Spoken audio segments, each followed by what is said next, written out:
Ukraine's president is declaring a ceasefire to end nearly 5 months of fighting in the eastern part of his country. It comes after his representatives reached a deal with Russian-backed rebels at peace talks in Belarus. Now it is very important that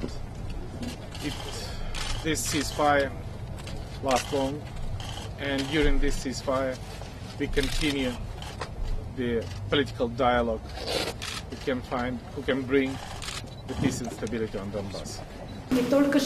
An official with the Organization for Security and Cooperation in Europe, which took part in the talks, says the ceasefire deal consists of 12 points, but they haven't been publicly spelled out. Even as the ceasefire takes effect, it's clear that the deep divisions among the rebels could threaten to derail the peace efforts. With respect to the ceasefire agreement, obviously we are hopeful, but based on past experience, also skeptical that in fact the separatists will follow through and the Russians will stop violating Ukraine's sovereignty and territorial integrity.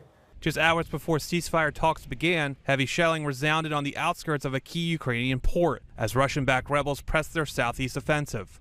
At the NATO summit, leaders moved to counter possible Russian aggression, approving plans to dispatch several thousand troops in Eastern Europe that could quickly mobilize if an alliance country in the region comes under attack. NATO Secretary General said the new unit would send a clear message to potential aggressors. All for one, one for all.